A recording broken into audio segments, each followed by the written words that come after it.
الحمد لله الذي لا يبلغ مدحته القائلون ولا يحصي نعماءه العادون ولا يؤدي حقه المجتهدون الذي ليس لصفته حد محدود ولا نعت موجود ولا وقت معدود ولا أجل ممدود فطر الخلائق بقدرته ونشر الرياح برحمته الصلاة والسلام على الرسول المسدد المصطفى الأمجد المحمود الأحمد سيدنا ومولانا ومولى الكونين جد الحسن والحسين وعاني أبا القاسم محمد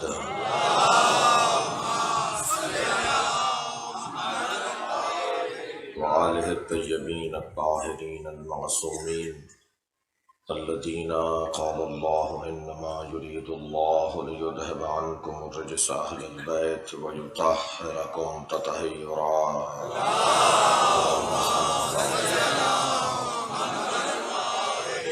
ولعنة الله على أعدائهم أجمعين من يوم عداوتهم إلى قيام يوم الدين أما بعد قال الحكيم في قرآن الكريم بسم الله الرحمن الرحيم ويقول الذين كفروا لست مرسلا قل كفى بالله شهيدا بيني وبينكم ومن عنده علم الكتاب صلوات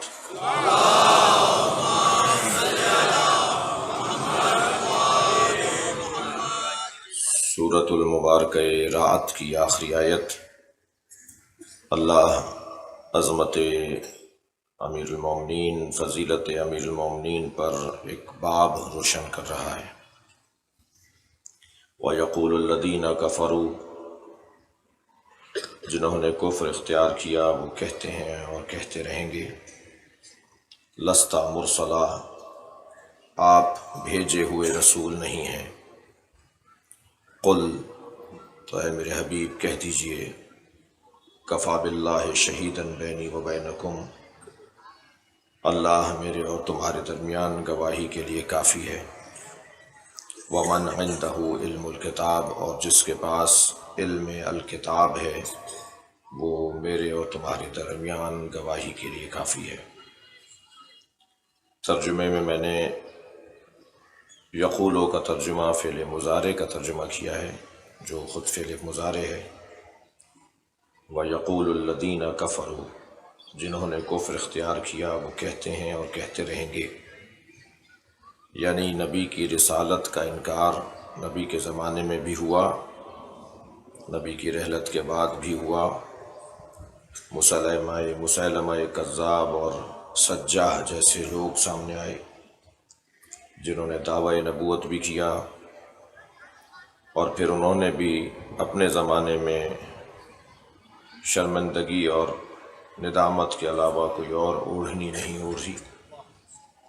اور پھر کچھ تاریخ آگے بڑھی تو ایک طویل لسٹ ہے جنہوں نے نبوت کا دعویٰ کیا اور نبی کی نبوت کا انکار کیا۔ کچھ لوگوں نے تو انکار کر کے دعویٰ کیا، کچھ لوگوں نے اقرار کر کے دعویٰ کیا۔ ہمارے دور میں بھی ایک نفسیاتی مریض، صلوات پڑھیں ذرا محمد،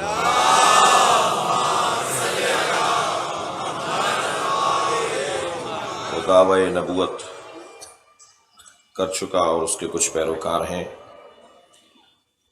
اور پھر عالمی دباؤ کو برداشت نہ کرتے ہوئے کبھی اقرار کرتے ہیں نبی کی نبوت کا، اور کبھی ظاہری طور پہ خاتمیت کا اقرار بھی کرتے ہیں، اور پھر کبھی کتابیں کچھ کہتی ہیں، بیانات کچھ کہتے ہیں۔ مسئلہ سنیوں کا نہیں ہے، مسئلہ خاتمیت کا ہے۔ میرے محترم سننے والے، قادیانیوں کے بارے میں کسی الجھن کا شکار نہ رہیں۔ قادیانیوں کے بارے میں ہمارا نظریہ وہی ہے جو اہل سنت کا نظریہ ہے۔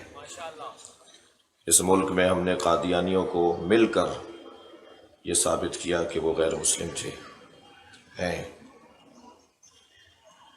بھٹو صاحب کے زمانے میں یہ قرارداد اور پھر اس کو اسمبلی سے یہ کہنا غلط ہے کہ سیاستدانوں نے یہ تحریک پیش کی تھی۔ جی موجودہ وزیر اعظم نے اس طرح کی بات کی ہے۔ یہ کہنا غلط ہے کہ سیاستدانوں نے یہ تحریک پیش کی تھی، نہیں، یہ تحریک علماء نے پیش کی تھی، اور سیاستدانوں نے، اس وقت کے سیاستدانوں نے حمایت کی تھی اور تائید کی تھی۔ اور ظاہر ہے عوامی مطالبات اور قومی مطالبات جب قانون ساز اداروں تک پہنچتے ہیں تو پھر وہاں سیاستدان ہی ہوتے ہیں جو ان کو تصویب کرتے ہیں یا ان کی تردید کرتے ہیں، ان کو پاس کرتے ہیں، ان کو تصویب کر لیتے ہیں یا ان کے خلاف چلے جاتے ہیں۔ لیکن یہ تحریک سیاستدانوں نے پیش نہیں کی تھی۔ میں زیادہ اس موضوع پہ رکنا نہیں چاہتا، صرف ان لوگوں کے لیے جن کے دماغ میں کوئی گوشہ قادیانیوں کے لیے محبت بھرا گوشہ ہے، ان کے لیے ایک جملہ کہہ کے آگے بڑھوں کہ ان کے جو موجودہ اس وقت کے رہنما ہیں، ان کے کلپس سوشل میڈیا پر موجود ہیں۔ ان کے سربراہوں کا کہنا یہ ہے کہ واقعہ کربلا معاذ اللہ نقل کفر نباشد غلط ہوا، موجود ہیں۔ کم سے کم حسین کا عزادار قادیانی کے بارے میں اچھی رائے نہیں رکھ سکتا۔ صلوات پڑھیں ذرا محمد والے۔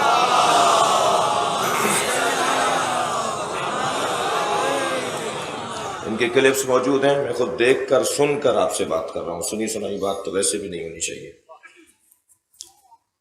کہتے ہیں کہ واہ، ان کی مجمع میں ایک شخص نے سوال کیا کہ ہمارے ہاں حسین ابن علی کا ذکر نہیں ہوتا، کربلا کی بات نہیں ہوتی۔ اس نے سوال کیا کہ ہمارے اجتماعات میں کربلا کی بات نہیں ہوتی، تو اس نے کہا کہ، اور وہ سوال کرنے والا شعر سناتا ہے کہ اسلام کو بیدار تو ہو لینے دو، ہر قوم پکارے گی ہمارے حسین، تو اس کو کہتا ہے کہ نہیں، یہ غلط بات ہے، یہ غلط بات ہے، کربلا میں یہ نہیں ہونا چاہیے تھا، اور وہ نامناسب جملے موجود ہیں۔ غرض ان کی کتابوں میں پنجتن کی توہین ہے، معلومات کی کمی ہے لوگوں کو، اور وہ انسانی حقوق، اور صاحب وہ کسی کے خلاف ایسی سخت تحریک نہیں ہونی چاہیے، یہ والی باتیں یہ معلومات کی کمی کی وجہ سے ہیں۔ جب میری اور آپ کی معلومات بڑھے گی تو شاید کسی سنی سے زیادہ نفرت آپ کو ہوگی ان لوگوں سے۔ بحث نہیں، وہ انسان ہیں، انہیں جینے کا حق ہونا چاہیے، یہ علیحدہ بات ہے، انہیں اس ملک میں رہنے کا حق ہونا چاہیے، یہ علیحدہ بات ہے۔ یہاں تو ہندوؤں کو، یہودیوں کو، عیسائیوں کو، سب کو جینے کا حق ہونا چاہیے۔ میں تو کل کی مجلس میں کہہ چکا ہوں، ہم علی کے ماننے والے ہیں، مولا یہودیوں اور عیسائیوں کو جینے کا موقع دے رہے ہیں۔ بحث یہ نہیں ہے کہ ان کا گلا کاٹ دو، نہیں، یہ غلط بات ہے۔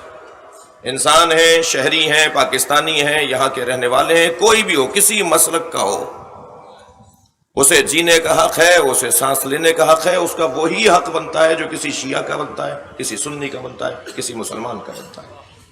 یہ ایک علیحدہ بحث ہے۔ عزیزان گرامی، انکار رسالت نبی کے زمانے میں بھی رہا۔ یہ مسلمہ کذاب دعوی نبوت کر رہا تھا، اور عجیب داستانیں ہیں، جتنے بھی ایسے لوگ آئے ہیں، میرا اپنا مطالعہ ہے، میں نے 10-15 لوگ ایسے تلاش کیے ہیں تاریخ میں، یہ سارے کے سارے نفسیاتی بیمار تھے۔ اس وقت میں یہ طب کا یہ شعبہ زیادہ مضبوط نہیں تھا، ورنہ انہیں کچھ 2-4 ٹیبلٹس کھلائی جاتی تو ان کی طبیعتیں بحال ہو جاتی، اس طرح کی پھر باتیں ہی نہ کرتے۔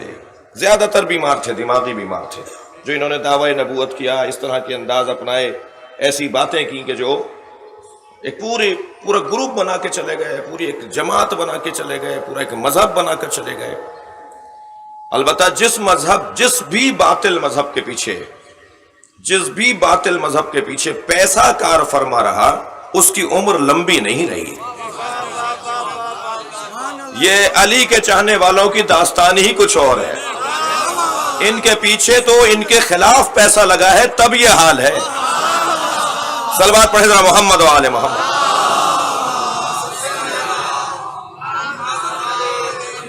کہ آج ساری دنیا مولا کائنات کے فضائل سننے کے لیے تیار ہے، اور فخر کے ساتھ علی کے فضائل بیان کرنے کے لیے تیاری کرتی ہے۔ مسلمہ کذاب کہنا جی میں نبی ہوں، دور خلفاء کا ہے۔ کسی نے کہا بھائی تم نبی ہو تو تمہارے پاس کوئی معجزہ بھی ہوگا؟ کہنا جی کہو کیا معجزہ چاہیے؟ کہ سرکار نے تو درخت کو حکم دیا تھا، وہ چلتا ہوا گیا تھا، تم یہ سامنے درخت ہے، اسے حکم دو یہ چل کر آئے، تم نبی ہو تو معجزہ دکھاؤ۔ نبی، نبوت کیا، کا ثبوت معجزہ ہوا کرتا ہے. تو درخت کو آواز دے کر کہنے لگا آجا میں نبی ہوں، حکم دے رہا ہوں. ایک دفعہ کہا نہیں آیا، دوسری دفعہ کہا نہیں آیا، تیسری دفعہ کہا درخت نہیں آیا، تو پھر خود چل کے وہاں چلا گیا. کہنے لگا ہم متکبر نہیں ہوتے، وہ نہیں آ رہا تھا میں چلا گیا. یہ مذاق.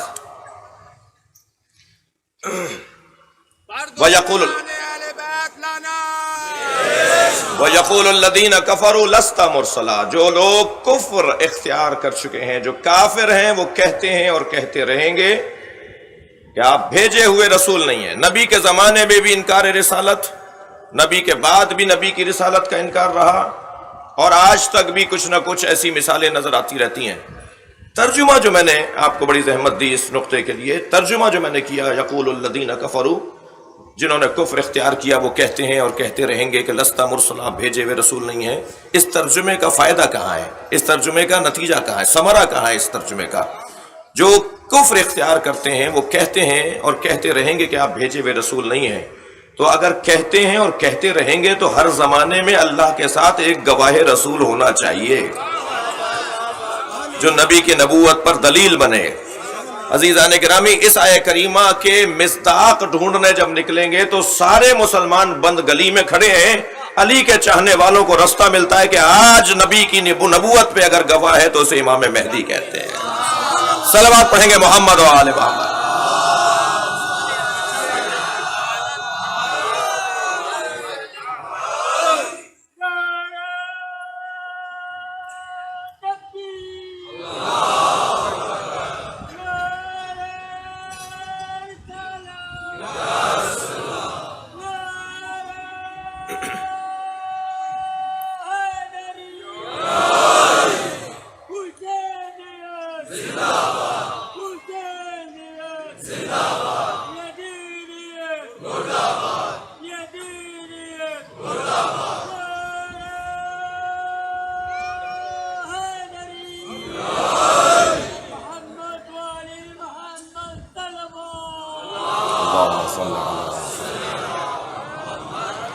کل کی بحث سے آج کی گفتگو کو یوں پیوست کروں کہ عنوان فضیلت 4 ہیں. عناوین فضیلت 4 عنوانوں کو قرار دیا گیا ہے. قرآن کے اعتبار سے 4 فضیلتیں ایسی ہیں جو عنوان ہیں جنہیں فضیلت کہا جائے گا. سب سے پہلی فضیلت جو کل بیان ہوئی اس سے تھوڑا سا آج آپ کے ذہنوں کو اور متوجہ کروں گا، اور وہ فضیلت ہے عزیزان گرامی سورہ مبارکہ زمر کے اندر 9ویں آیت. ارشاد ہو رہا ہے هل يستوي الذين يعلمون والذين لا يعلمون انما يتذكر اولو الالباب، کیا جاننے والے اور نہ جاننے والے برابر ہیں؟ قرآن نے مقایسہ کیا ہے، تولا ہے، بتایا ہے کہ جاننے والے اور نہ جاننے والے برابر نہیں ہیں.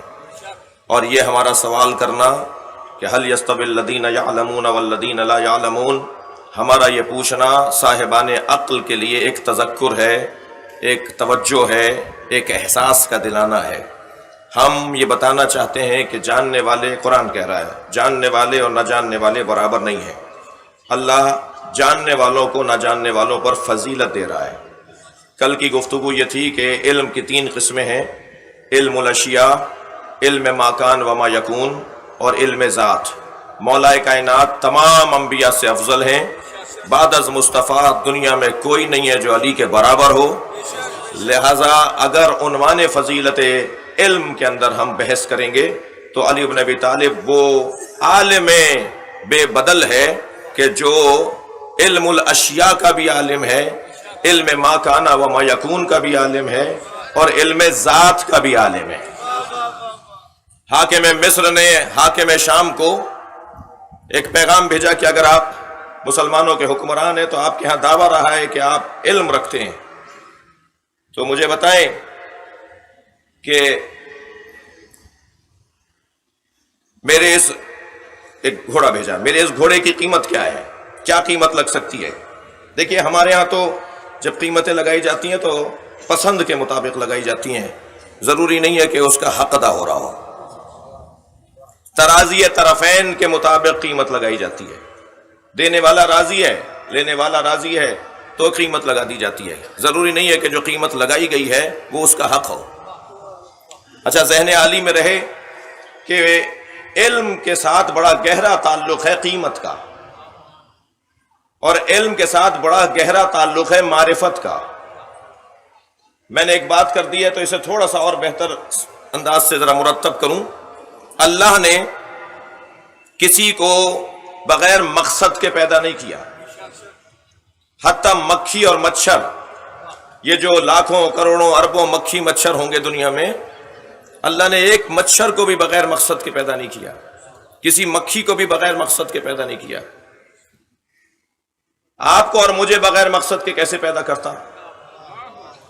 جب اللہ نے کسی مخلوق کو بغیر مقصد کے پیدا نہیں کیا تو ہمیں بغیر مقصد کے کیسے پیدا کرے گا؟ بس ہر وجود کا مقصد اس کی قیمت ہے۔ میں اپنا مقصد طے کر لوں کہ میرا مقصد حیات کیا ہے، وہی میری قیمت ہے۔ جس چیز کا جو مقصد ہے وہی اس کی قیمت ہے۔ اس مائک کا مقصد یہ ہے کہ میری آواز کو کئی برابر کر کے آپ تک پہنچائے، اگر یہ کام یہ نہ کرے تو اس کی قیمت نہیں ہے، اگر یہ کام کرے تو اس کی قیمت ہے۔ جی قص لہٰذا، یہ پنکھا ہے، یہ کیمرے ہیں، یہ لائٹیں ہیں، یہ سب جو کچھ آپ دیکھ سکتے ہیں اور سوچ سکتے ہیں، اگر وہ اپنے مقصد کے اوپر پورا اتر رہا ہے تو اس کی قیمت ہے۔ اور اسی بات کو میرے مولا امیر المومنین نے نہج البلاغہ میں یوں فرمایا،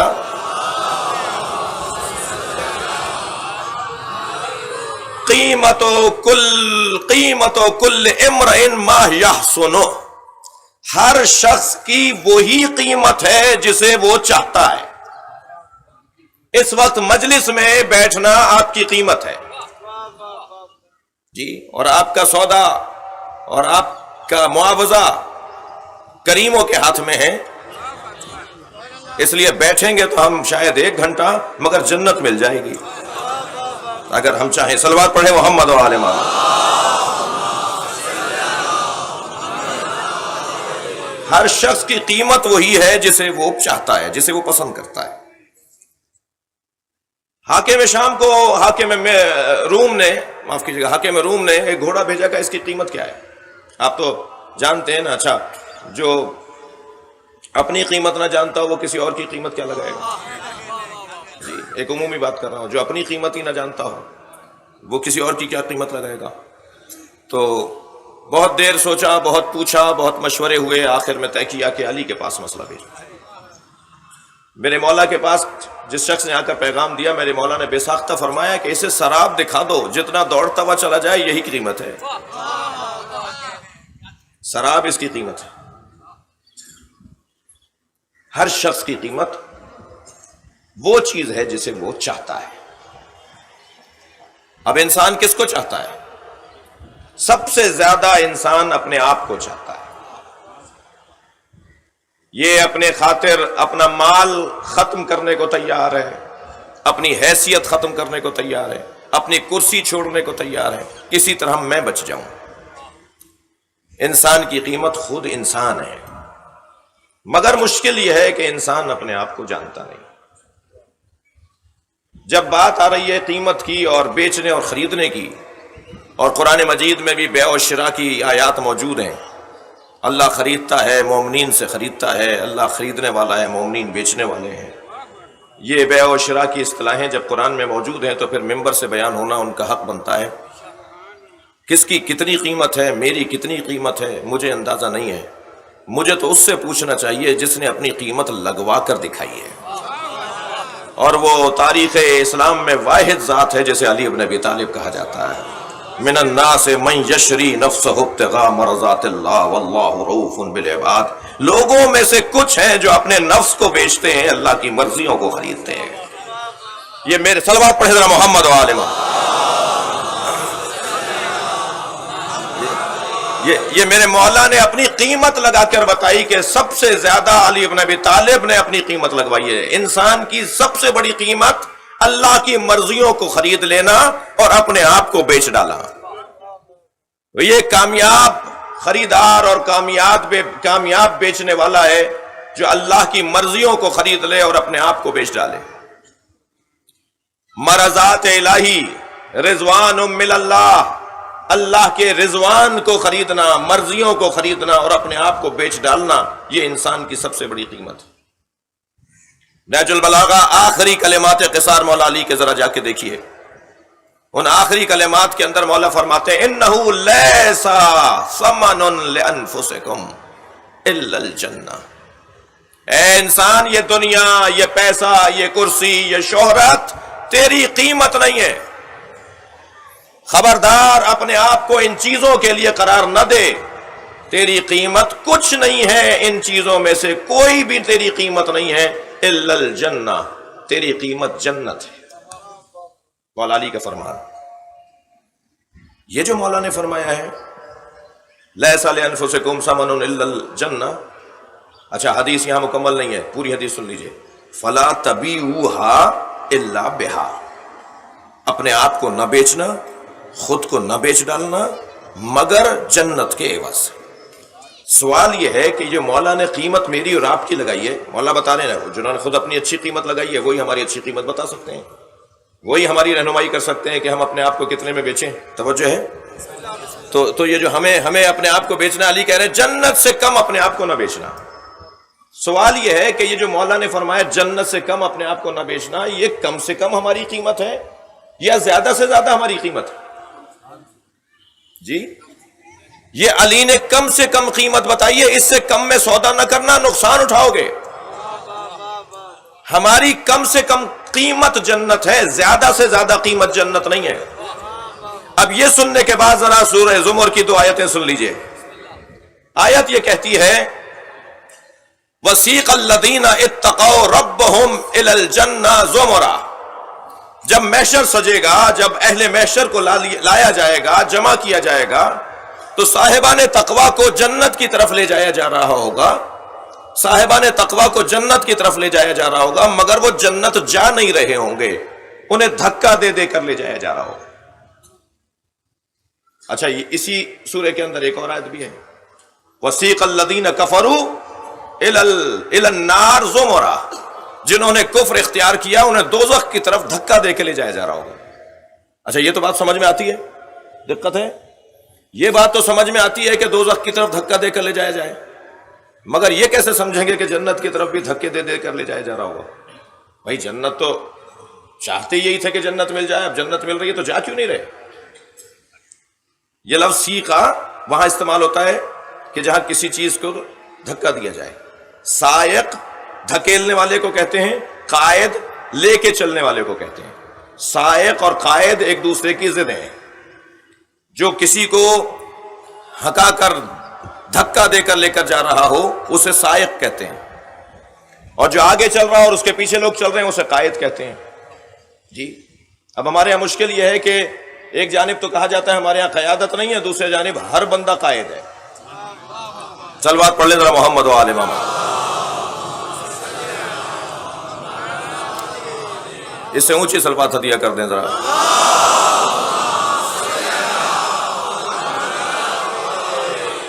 تو یہ دھکا دے کر جنت میں کیوں لے جایا جائے گا بھائی؟ کیا مطلب ہے؟ توجہ چاہوں گا.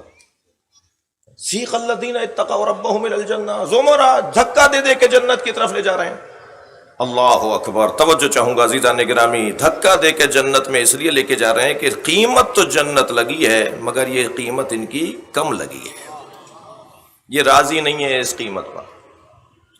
اچھا، اب ذرا منظر دیکھیے کہ جب انہیں دھکا دے کر لے جایا جا رہا ہوگا تو وہ کہاں جانا چاہ رہے ہوں گے؟ روایت کہتی ہے وہ مڑ مڑ کر ایک جانب دیکھ رہے ہوں گے. پوچھا جائے گا کسے دیکھ رہے ہو، کیا چاہتے ہو، کہاں جانا چاہتے ہو؟ تو آواز دی جائے گی حسین میدان محشر میں آ رہے ہیں، یہ انہیں دیکھنا چاہتے ہیں. آواز دی جائے گی یہ کہتے یہ ہے کہ ہمیں جنت نہیں چاہیے، حسین کا دیدار چاہیے.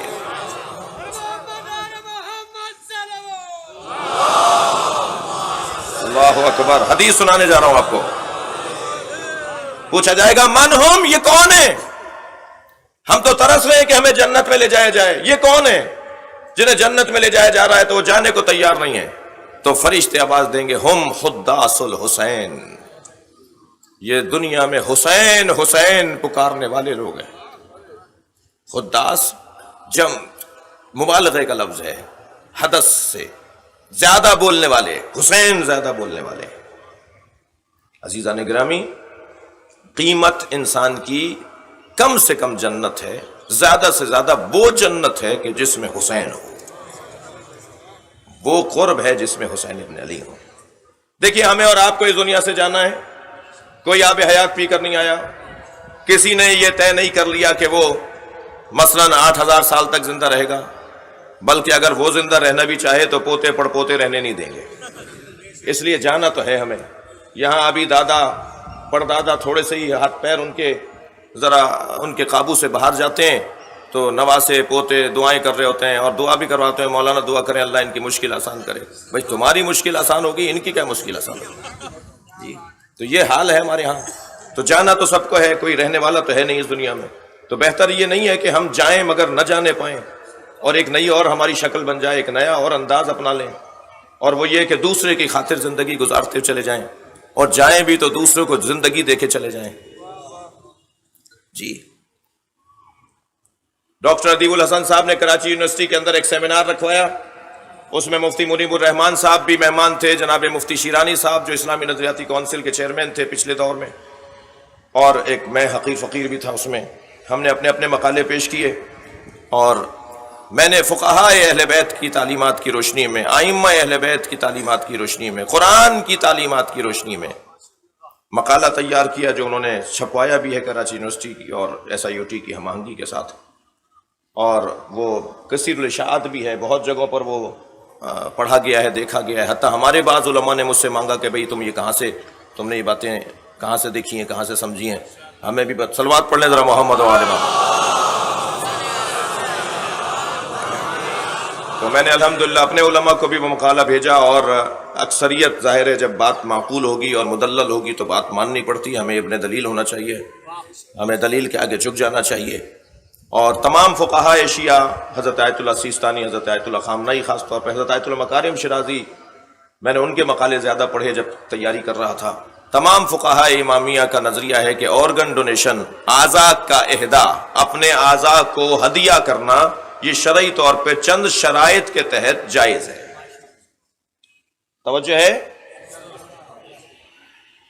وہ شرائط تفصیلی گفتگو ہے، میں اس وقت اس بحث میں نہیں جاؤں گا، لیکن اتنا ضرور عرض کروں گا عزیزان گرامی کہ ہم ایسا کر سکتے ہیں کہ اگر ایکسیڈنٹل، اگر حادثاتی طور پر ہم بستر پر آ جائیں اور ڈاکٹر یہ طے کر لیں کہ اس کا دماغ مر گیا ہے اور دل بھی کسی وقت میں مر جائے گا، تو پہلے یہ طے کیا جائے کہ دل کی موت اصلی موت ہے یا دماغ کی موت اصلی موت ہے۔ تو تمام آج کی جدید طب کے مطابق بھی دماغ کی موت اصلی موت ہے۔ ائمہ کی تعلیمات سے بھی ہمیں یہی توجہ ملتی ہے کہ دماغ کی موت، ذہن کی موت اصلی موت ہے۔ جب دماغ مر جاتا ہے تو کچھ دیر کے بعد آہستہ آہستہ دل بھی بند ہونا شروع ہو جاتا ہے، اور بہرحال یہ 10 گھنٹے، 15 گھنٹے، 72 گھنٹے، 6 گھنٹے میں ہی بندہ مر جائے گا۔ تو ایسی کیفیت میں اعضاء کو نکال کر ہمارے بدن سے 10 لوگوں کو زندگی ملے گی۔ یہ میرے گردے، میرے پھیپھڑے، میرا پتا، میرا دل، میرا جگر، میری اور اعضاء کے اندر کی چیزیں، باہر کی چیزوں کو اجازت نہیں دے رہی شریعت، اس لیے کہ وہ مسلح شمار کیا جائے گا، وہ بدن کی بے حرمتی شمار کی جائے گی، وہ دیکھنے میں بے حرمتی کیونکہ نظر آ رہی ہوگی، اس لیے اسے اجازت نہیں دے رہی شریعت۔ لیکن اندر کی چیزیں وہ ڈاکٹر حضرات نکالیں گے اور ان مریضوں کو لگا دیں گے جن مریضوں کو ان کی ضرورت ہے، اور ان کی وجہ سے، اس ایک عضو کی وجہ سے وہ موت اور حیات کی کشمکش میں ہے، اس کو زندگی مل جائے گی۔ ہم نے یہ مقالہ بھی لکھا، اور الحمدللہ میں نے خود وصیت بھی کی، اور صرف بات نہیں کرنی چاہیے، اس پہ عمل بھی کرنا چاہیے۔ میں یہ قصداً دکھا بھی رہا ہوں کہ میری جیب میں میرا کارڈ وصیت نامے کا لکھا ہوا ہے کہ اگر میرے دماغ مر گیا، کوئی گولی لگ گئی، کوئی حادثہ ہوا، کوئی ایکسیڈنٹ ہوا، 2 دفعہ تو نکل کر آ گیا ہوں، ہمیشہ تو نہیں اللہ بچائے گا، بہرحال کبھی تو ہونا ہے۔ تو ایسی صورت میں میرا یہ کارڈ میں نے اپنے بچوں سے بھی کہہ دیا ہے، اپنی فیملی سے بھی کہہ دیا ہے کہ اس وقت رونے دھونے سے ذرا اپنے آپ کو نہ رکھنا، بلکہ کچھ دماغ سے کام لینا، ہوشیاری سے کام لینا، اور مجھے ان کے حوالے کر دینا، یہ میرے اندر سے ساری چیزیں نکال لیں۔ میرے بدن سے جو 10، 12، 15 چیزیں نکلیں گی، وہ 10، 12، 15 افراد کو زندگی عطا کرے گی۔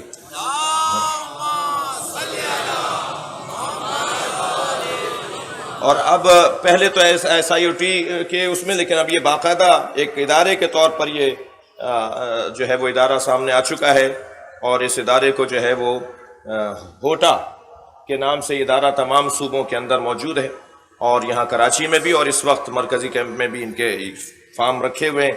یہ فارم جو آپ کو میں دکھا رہا ہوں، اس کو آپ جا کے اپنے وصیت نامے کو لکھیے۔ کیا بات ہے؟ صلوات پڑھیں ذرا محمد و آل محمد۔ اللہ آپ کو زندگی عطا فرمائے، اللہ آپ کی وجہ سے کسی اور کو بھی زندگی عطا فرمائے۔ صلوات پڑھیں گے محمد و آل محمد۔ نہیں صلوات بھی آپ کی ڈھیلی ہو گئی ہے، میں نفسیات جانتا ہوں، ایک تھوڑا بلند صلوات پڑھ لیجئے۔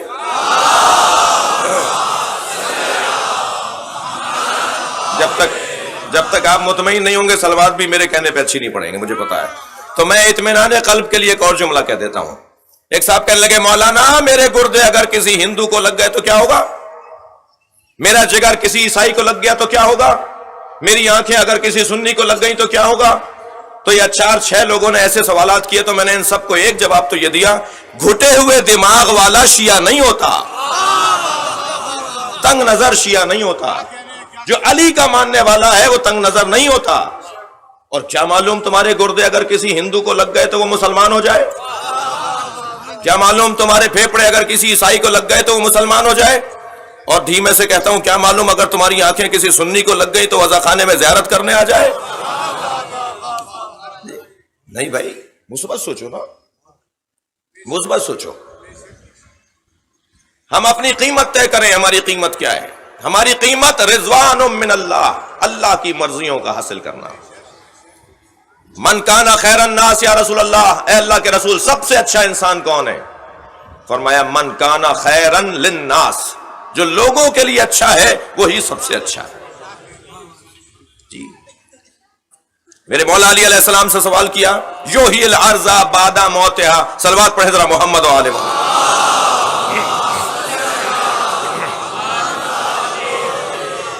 قرآن مجید کی یہ آیت کہ یحیی الارض بعد موتها، اللہ نے زمین کو مر جانے کے بعد دوبارہ زندگی عطا کی۔ تو زمین کے مر جانے کا مطلب کیا ہے؟ تو حضرت نے فرمایا کہ یہ زمین فصل جب نہیں دیتی، یہ زمین جب کسی کو کوئی فائدہ نہیں پہنچاتی تو مردہ کہلاتی ہے۔ توجہ کی؟ اور جب یہ فائدہ دینے لگتی ہے تو یہ زندہ کہلاتی ہے۔ تو عزیزان گرامی، یہ صرف قاعدہ قانون زمین ہی کے لیے ہے یا میرے اور آپ کے لیے بھی ہے؟ اگر ہم کسی کو فائدہ پہنچائیں، صلوات پڑھیں ذرا محمد و آل محمد۔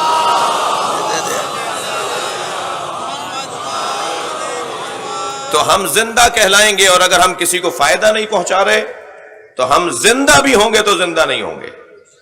اور علی کے منطق کے مطابق زندگی گزارنے والوں کو پیغام دے رہا ہوں، مولا فرما رہے ہیں میتیں 2 طرح کی ہوتی ہیں، کچھ لیٹی ہوئی میتیں ہوتی ہیں، کچھ چلتی پھرتی میتیں ہوتی ہیں۔ ہر چلنے پھرنے والا زندہ نہیں ہے، جس کا ضمیر مر چکا ہو، جس کی فطرت مر چکی ہو، جس کا احساس مٹ چکا ہو، مولا کے مطابق وہ مردہ ہے، چاہے وہ چلتا پھرتا نظر آ رہا ہو۔ غور فرمائیں گے، سب سے بڑی فضیلت علم ہے۔ اور عزیزان گرامی، دوسری بڑی فضیلت جسے قرآن مجید فضیلت کا عنوان دے رہا ہے وہ ہے ایمان، وہ ہے ایمان۔ افمن کانا مؤمنا کمن کانا فاسقا لا یستوون، سورہ مبارکہ بقرہ۔ کیا صاحبان ایمان اور فاسق برابر ہیں؟ مومن اور فاسق برابر ہے؟ مولا کی افضلیت کے باب میں ایک دوسرا عنوان یہ آئے گا کہ علی بن ابی طالب مومن نہیں ہے، امیر المومنین ہے۔ قرآن پکار کے کہہ رہا ہے کہ جس کا ایمان، جو صاحب ایمان ہے، کیا وہ اور جو فاسق ہے وہ برابر ہے؟ جب مومن اور فاسق برابر نہیں ہے تو علی اور دوسرے برابر کیسے ہو جائیں گے؟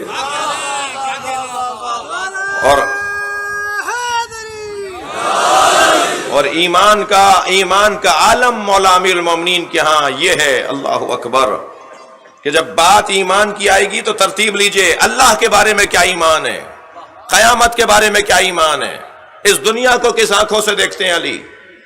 تمام اقسام ایمان کو اور تمام شعبہ ایمانی کو ذہن میں رکھنا ہوگا، علی ہر میدان ایمانی میں علی ہے۔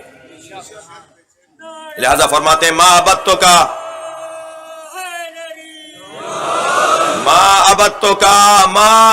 کا خوفا لنارک، یا اللہ میں دوزخ کے خوف سے تیری عبادت نہیں کر رہا، ولا طمعا لجنتک، اور میں جنت کی لالچ میں تیری عبادت نہیں کر رہا۔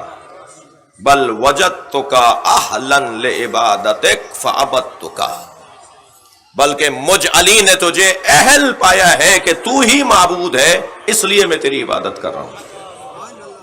بھائی دیکھیے، لوگ صاحبان اختیار کی تعظیم کرتے ہیں، ان کا خیال کرتے ہیں دو باتوں کی وجہ سے، محاورتاً کہہ رہا ہوں، بڑے لوگوں کا احترام کرتے ہیں دو باتوں کی وجہ سے۔ ایک سبب تو یہ ہوتا ہے کہ ان کے عطاب کا خوف ہوتا ہے، احترام نہیں کریں گے تو ناراض ہو جائیں گے، کل دن ہمارا خراب ہو سکتا ہے، آئندہ مشکل ہو جائے گی۔ دوسرا یہ ہوتا ہے سبب کہ ان سے انعام ملے گا اگر ان کو خوش کریں گے تو۔ جی دنیا کا یہی دستور ہے نا۔ میرے مولا علی اللہ کی عبادت بھی اس لیے نہیں کر رہے کہ عبادت نہیں کروں گا تو عذاب ہو جائے گا، اور میرے مولا اللہ کی عبادت بھی اس لیے نہیں کر رہے کہ عبادت کروں گا تو انعام ملے گا۔ اللہ اکبر، کیا درجہ ایمانی ہے، کیا درجہ ایمانی ہے۔ کسی نے پوچھا یا علی آپ اللہ کی عبادت کرتے ہیں، اللہ کو دیکھا؟ فرمایا اللہ اکبر، میں اس کی عبادت کیسے کروں جسے دیکھا ہی نہ ہو؟ کہا یا علی کیا آپ نے اللہ کو دیکھا ہے؟ فرمایا اللہ سے زیادہ روشن کوئی وجود ہی نہیں ہے، کیسے کہہ دوں کہ میں نے اللہ کو نہیں دیکھا؟ پورا وجود اللہ کا میرے وجود سے نظر آتا ہے اور میرا وجود اللہ کے وجود سے نظر آتا ہے۔ اللہ اکبر، ایمان کا یہ درجہ، ایمان کی یہ کیفیت۔ عزیزان گرامی، میرے مولا نے ہمیں بھی آزاد کیا ہے صاحبان ثروت اور صاحبان اقتدار اور اختیار لوگوں سے دبنے کے حوالے سے۔ خبردار، اس لیے احترام نہیں کرنا، احترام سب کا ہونا چاہیے، مومن مومن ہے، چاہے وہ کرسی پر بیٹھا ہو یا نہ بیٹھا ہو۔ جب کرسی پہ نہیں بیٹھا تب بھی احترام ہونا چاہیے، تو کرسی پر بیٹھا ہے تب بھی احترام کر لیجیے، نیت ٹھیک رکھیے اپنی۔ وہ صاحب منصب ہے اس لیے میں احترام نہیں کر رہا، اس لیے کہ مومن ہے، اس لیے کہ مسلمان ہے، اس لیے کہ انسان ہے، اس لیے کہ میرا شہری ہے، اس لیے کہ میرا پڑوسی ہے، اس لیے میں احترام کر رہا ہوں۔ یہ مولا نے اس فقرے کے ذریعے سے ہمیں شعور عطا کیا ہے۔ جملہ ہدیہ کروں گا اپنے محترم سننے والوں کے لیے، جو علی اللہ کی عبادت اہلیت دیکھ کر کرتا ہو، وہ کسی نااہل کو حکمران کیسے مانے گا؟ بھائی صلوات پڑھ لیں محمد و آل محمد۔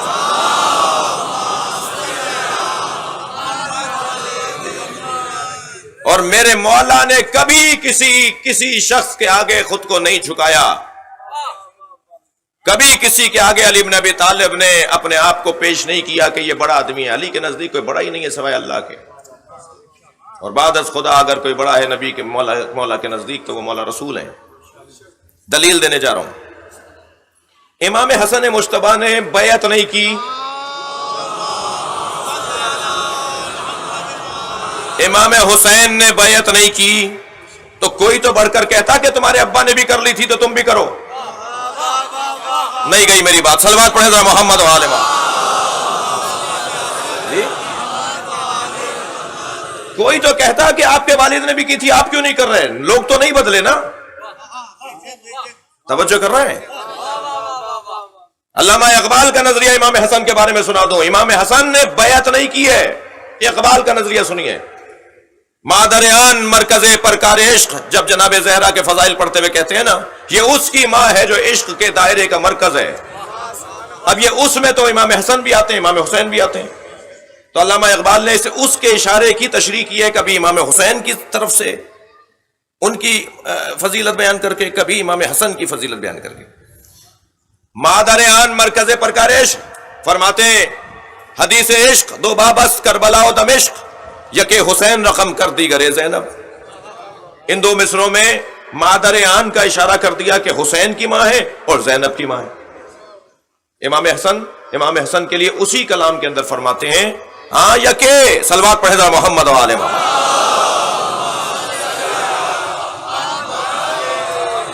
ہاں یکے شمع شبستان حرم، امام حسن کے لیے علامہ اقبال کے 4 مصرے سنا رہا ہوں۔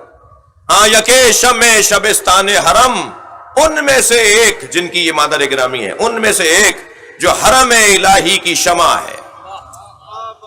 ہاں یکے شمع شبستان حرم، حافظ جمعیت خیر الامم، جس نے خیر الامت یعنی مسلمانوں کو مرنے سے بچایا۔ حافظ جمیعت خیر الامم تا نشیند آتش پیکاروں کی، کسی طرح سے جنگ کی آگ ٹھنڈی پڑ جائے بس۔ حافظ جمیعت خیر الامم کی تشریح ہو رہی ہے تا نشیند، کسی طرح سے جنگ کی آگ ٹھنڈی پڑ جائے، تا نشیند آتش پیکاروں کی، پشت پازد بر سرے تاج و نگی۔ حسن مجتبیٰ نے تخت و تاج کو لات ماری تھی، بیعت نہیں کی تھی، ورنہ کوئی بڑھ کے کہتا۔ کیا کہہ رہے ہیں میرے مولا حسین؟ مثلی لا یبایع مثلا، مجھ جیسا اس جیسے کی بیعت نہیں کر سکتا۔ بڑھ کے کوئی کہتا نا یہ اس جیسا ہے، اور آپ جیسے آپ کے بابا تھے۔ بھائی سلوات پڑھ لیں محمد و آل محمد۔ جی مولانا کوئی بڑھ کے کہہ دیتا آپ جیسے آپ کے بابا تھے، آپ کہہ رہے ہیں مجھ جیسا۔ اب روشن ہے میرے بچوں پر کہ مجھ جیسا، بعض لوگ کہتے ہیں جب امام حسین جیسا کون ہوگا، اس لیے یہ حدیث ہمیں سمجھ میں نہیں آ رہی۔ امام فرما رہے ہیں مجھ جیسا، کیا قیامت تک کوئی حسین جیسا آئے گا جو امام نے فرمایا مجھ جیسا؟ میرا تو ذہن یہ کہتا ہے کہ مولا علی کو مد نظر رکھتے ہوئے بھی امام حسین نے فرمایا مجھ جیسا اس جیسے کی بیعت نہیں کر سکتا، جیسے میں نہیں کر رہا میرے بابا نے نہیں کی۔ صلوات پڑھ لیں ذرا محمد و آل محمد۔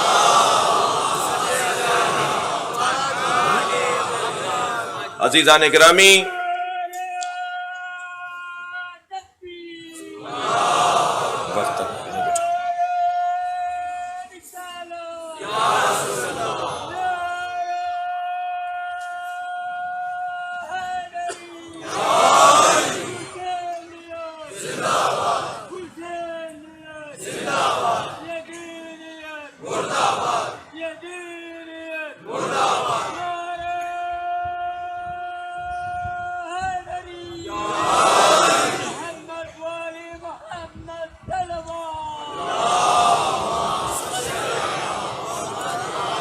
علی کا مقام ایمان یہ ہے،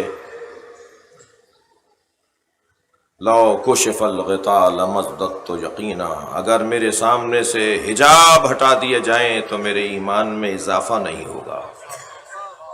یہ حجاب میرے لیے حجاب نہیں ہے۔ حضرت ابراہیم نے فرمایا یا اللہ مردوں کو کیسے زندہ کرے گا؟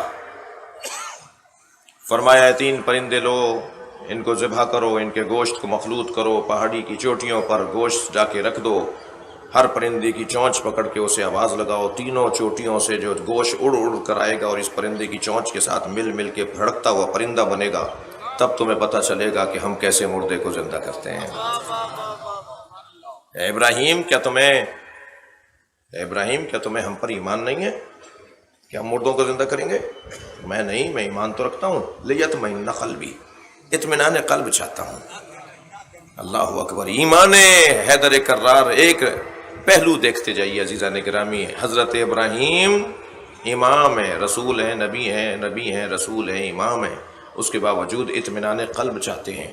علی کا مقام یہ ہے کہ علی کا بیٹا صاحب نفس مطمئنہ ہے، حسین مولا کا نفس مطمئنہ کربلا کے میدان میں نظر آتا ہے۔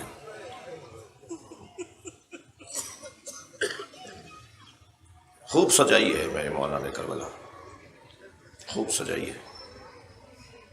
جہاں عوان و انصار کو لے کر آئے ہیں وہاں میرے مولا اپنی بہن زینب کو بھی لائے ہیں، میرے مولا اپنی بیٹیوں کو بھی لائے ہیں۔ سنیں گے ایک ماں زہرا کی کنیز خاص جس نے گودیوں میں پالا ہے، اس فضہ کو بھی لائے ہیں۔ بڑا اہتمام کیا ہے میرے مولا نے، اور چلتے چلتے وہ 6 مہینے کے بچے کو بھی لائے ہیں۔ بھانجے بھی ہیں، بھتیجے بھی ہیں، اولادیں بھی ہیں۔ کربلا کا میدان سجا ہوا ہے قربانی دینے والوں سے۔ اس قافلے میں شیر دل مائیں بھی ہیں۔ رونے والوں، 9 مائیں تو ایسی ہیں جنہوں نے اپنے بچوں کو ذبح ہوتے ہوئے دیکھا ہے، لاشیں دیکھے ہیں ان ماؤں نے اپنے بچوں کے۔ وہ ماں تو کیسی شیر دل ہے کہ جس نے وہب قلبی کا کٹا ہوا سر دوبارہ میدان میں پھینکتے ہوئے کہا میں نے اسے حسین پہ صدقہ کر دیا، اور جو چیز صدقہ کر دی جائے وہ واپس نہیں لی جاتی، ایسی ماں۔ اور ایک ماں تو ایسی بھی ہے کہ جو روزانہ جنت البقیع جاتی ہے، اجرکم اللہ، اجرکم اللہ، آپ کی آوازیں بلند ہو رہی ہیں، اور اپنی انگشت شہادت سے 4 قبروں کے نشان بناتی ہے، اور 4 بیٹوں کے نام لکھ کر کہتی ہے لا تدعونی ام البنین، اب مجھے ام البنین نہ کہا کرو، اس لیے کہ ام البنین بیٹوں کی ماں کو کہا جاتا ہے۔ میرے وہ بیٹے کہاں ہیں جن کی میں ماں ہوں؟ یہ ماں بھی ہے۔ شب عاشور میرے مولا خیام حسینی کے درمیان سے گزر کر رہے ہیں، ہر خیمے میں چراغ جلا ہوا ہے، اور ایک ماں ہے جو اپنے وارث کے ساتھ بیٹھی بات کر رہی ہے، اور وہ کلمات جو ایک ماں اپنے بچے کے ساتھ کہہ رہی ہے وہ مولا حسین کے سماعت کے حوالے، مولا کے کانوں کے حوالے، اور امام اسے سن کر آنکھوں میں آنسو بھر بھر لا رہے ہیں۔ ایک خیمے کے قریب کھڑے ہو کے سنا، ایک بیوہ ایک یتیم کو لیے بیٹھی ہے، جو یہ کہہ رہی ہے اے میرے قاسم، کل کہیں علی اکبر کی شہادت کے بعد خود کو قربان نہ کرنا، علی اکبر سے پہلے خود کو پیش کر دینا۔ اے میرے لال، اگر تم نے کوتاہی کی تو کہیں یہ نہ کہہ دیا جائے کہ غیر خاندان کی عورت تھی، تربیت کا اثر ہے، دودھ کی تاثیر ہے۔ امام کی آنکھوں میں آنسو آ گئے، فرمایا بھابی جیسی قربانی تمہارے بچے کی ہوگی لاشا پہچانا نہیں جائے گا۔ کچھ اور آگے بڑھے تو ایک ماں ہے جو جھولا جھلاتے ہوئے کہہ رہی ہے اے علی اصغر، تم تو گھٹنیوں بھی نہیں چل پاتے، تم کیسے کل اپنے بابا پہ جا کے جان قربان کرو گے؟ پھر امام حسین کی آنکھوں میں آنسو آئے، اے رب آپ، تیرا بچہ تو سب سے آگے ہوگا، اس کی قربانی کا تو رنگ ہی کچھ اور ہے۔ پھر میرے مولا آگے بڑھے تو کیا سنا؟ ایک ماں ہے جو 2 بچوں کو لیے بیٹھی ہے، اے اونو محمد، دیکھو کل ماموں پہ اپنی جان قربان کرنے میں کوتاہی نہ کرنا، اور اے میرے لال جب میدان میں اترو تو اپنے ماموں عباس سے پوچھ کر اترنا کہ تمہیں دشمن کا مقابلہ کیسے کرنا ہے۔ اے اونو محمد جب میدان میں اترو تو خبردار نقاب لگانا، تم نہ بتانا کہ کون ہو، کمال تو یہ ہے کہ تمہارا بازو بتائے کہ تم کس کے نواسے ہو۔ اجرکم اللہ، مفاہیم ہے جو میں بیان کر رہا ہوں۔ تمہاری تلوار کی کاٹ بتائے کہ تم کس کے پوتے ہو۔ تم کیوں کہو کہ لال خدا کے ولی کے ہیں، انیس کے 2 مصرے، تم کیوں کہو کہ لال خدا کے ولی کے ہیں، فوجیں پکار اٹھے کہ نواسے علی کے ہیں۔ ایسے میدان میں اترنا کہ دشمن پہچان جائے کہ یہ کس گھرانے کے ہیں اور کس کے نواسے اور کس کے پوتے ہیں۔ دیکھو کوتاہی نہ ہو۔ میری مولا کی آنکھوں میں آنسو آئے، بہن تمہارے بچے بڑی قربانی دیں گے۔ صبح عاشور نمودار ہوئی، ایک پر ایک قربانی دیتا رہا، بار بار زینب آتی رہیں، بھائی اونو محمد کب جائیں گے؟ ایک ایسا وقت آیا کہ سامنے آ کے کھڑی ہو گئی، بھیا کل قیامت میں اگر اماں زہرا نے پوچھ لیا، اجرکم اللہ، اجرکم اللہ، جنہیں رونا آ رہا ہے اپنی آوازوں کو آزاد رکھیں گے۔ میں 2-3 منزلیں لے رہا ہوں، مسائل مکمل کر رہا ہوں آج کا بیان۔ اگر کل اماں زہرا نے پوچھ لیا حسین میرا مارا گیا، تیرے بچے بچ گئے، میں ماں کو کیا جواب دوں گی؟ اے میرے بھائی، جب میں مدینے سے چلی تھی تو عبداللہ ابن جعفر نے، ان کے بابا نے کہا تھا کہ اگر حسین پہ کڑا وقت آ جائے تو ایک بچے کو اپنی طرف سے قربان کر دینا اور ایک بچے کو ہماری طرف سے قربان کر دینا۔ یہ جو جملے ہمارے یہاں کہے جاتے ہیں نا کہ میری طرف سے قربان کر دینا، ہماری طرف سے قربان کر دینا، یہ آپ کے ذہن عالی میں رہے کہ ابراہیم نے اسماعیل کو قربان کیا ہے۔ یہ عاشقوں کا قافلہ یہی جو زبان بولتا ہے۔ دونوں بچوں کو امام حسین کے سامنے لا کے کھڑا کر دیا، امام نے دونوں کو تیار کیا، مولا عباس نے دونوں کو تلوار حمائل کی، حضرت علی اکبر نے آمادہ کیا، میدان کربلا میں روانہ ہوئے۔ دونوں نے نقابیں لگائی ہوئی ہیں، سن بہت زیادہ نہیں ہے، کم سنی ہے، بہت بچے بھی نہیں ہیں، بہت کم سن بھی نہیں ہے اور بہت جوان بھی نہیں ہے۔ میدان کربلا میں دونوں شہزادوں نے اپنے جوہر شجاعت دکھائے، سنیں گے عزادارو، ایک مرتبہ کسی نے آ کر جناب زینب سے کہا یہ دونوں بھائی لڑتے لڑتے نہر کے قریب چلے گئے ہیں۔ تو میری بیوی بے کلی میں، بے چینی میں، کبھی ایک خیمے میں کبھی دوسرے خیمے میں، کبھی ڈیوڑی پر آ جاتی ہیں کبھی دوسرے خیمے میں، کہ عباس کو کسی طرح بلاؤ۔ جب جناب عباس کو بلایا گیا، بھیا میں نے سنا ہے میرے بچے نہر کے قریب چلے گئے، تم کچھ کرو، کسی طرح میدان میں جاؤ اور انہیں بس آواز لگا کے اتنا کہہ دو کہ سکینہ پیاسی ہے، تمہارا مولا ماموں حسین پیاسا ہے، اجرکم اللہ، اجرکم اللہ۔ عزادارو کچھ ہی دیر کے بعد، اجرکم اللہ، کچھ ہی دیر کے بعد خبر آئی دونوں شہزادے زمین پر گر گئے۔ امام یہاں سے روانہ ہوئے، حضرت عباس وہاں سے روانہ ہوئے، پہنچے دونوں شہزادوں، ایک کہیں گرا ہوا تھا دوسرا کہیں گرا ہوا تھا۔ امام حسین نے، سنیں گے عزادارو، میں یہ مصائب پڑھ رہا تھا بہت دیر تک میں متاثر رہا، امام نے ایک ہاتھ سے ایک بچے کو اٹھایا، دوسرے ہاتھ سے دوسرے بچے کو اٹھایا۔ اب تصور کر لے کیسے اٹھایا تھا، دونوں بچوں کو خود اٹھایا ہوا کہ آگے بڑھ کر حضرت عباس نے کہا مولا ایک مجھے دے دیجئے، کہا کون سا تمہیں دے دوں، میں ہر لاشا خود لے کر جاتا ہوں۔ کیسے حسین اپنے بھانجوں کو گنج شہیدہ تک لائے ہیں اس کا بیان بہت مشکل ہے، مگر عزادارو سنیں گے جب بھی میرے مولا لاشا لاتے تھے تو جناب زینب بڑھ کر استقبال کرتی تھی، حوصلہ دیتی تھی، ہمت بندھاتی تھی بھائی کا۔ لیکن جب اون محمد کے لاشیں لائے نا تو ساری بیویاں تو نظر آ رہی ہیں مگر زینب نظر نہیں آ رہی۔ میرے مولا نے سب کو دیکھتے ہوئے فرمایا میری بہن کہاں ہے؟ زینب کے بچوں کے لاشیں لے آیا کہ ایک مرتبہ آواز دی زینب خیمے میں سجدے میں ہے، جا کے دیکھا تو سجدے کی حالت میں شکر الہی بجا لا رہی ہے۔ سجدے سے سر اٹھا تو آواز دی حسین بلا رہے ہیں۔ سنیں گے عزادارو، جب آئی ہیں نا گنج شہیدہ میں جہاں بچوں کے لاشیں لیٹے ہوئے ہیں، لاشیں رکھے ہوئے ہیں، تو قریب جا کر دیکھا تو بتایا کہ ابھی اون میں کچھ رمق ہے، اون میں ابھی کچھ جان باقی ہے، کبھی آنکھ کھولتا ہے کبھی آنکھ بند کر لیتا ہے۔ جناب زینب آگے بڑھی اور اون کے سر کو اپنی گود میں لیا تو بچے نے ماں کی گودی کی گرمی پا کے آنکھیں کھول دی، اور جیسے ہی حضرت اون نے آنکھیں کھولی جناب زینب نے پیشانی کا بوسہ لیا۔ تو سنیں گے دو جملے کہے ہیں جناب اون نے۔ پہلا جملہ تو یہ کہا امی حل وفیتو، اماں مجھے بس اتنا بتا دیں ہم نے وفاداری کا حق ادا کر دیا، اے اماں آپ ہم سے راضی ہو گئی ہو۔ دوسرا جملہ یہ کہا اماں جب مدینے جائیے گا بابا کو سلام کہیے گا دونوں بچوں نے وفاداری کا حق ادا کر دیا۔ یہ کہہ کر اون کی روح پرواز کر گئی۔ میری بیوی نے دونوں لاشوں کے درمیان جگہ بنائی اور ایک مرتبہ قبلہ رخ ہو کر سجدہ ادا کیا، اور پھر بھائی کی طرف دیکھ کر کہا بھائی تم مجھے اتنا بتا دو تم مجھ سے راضی ہو۔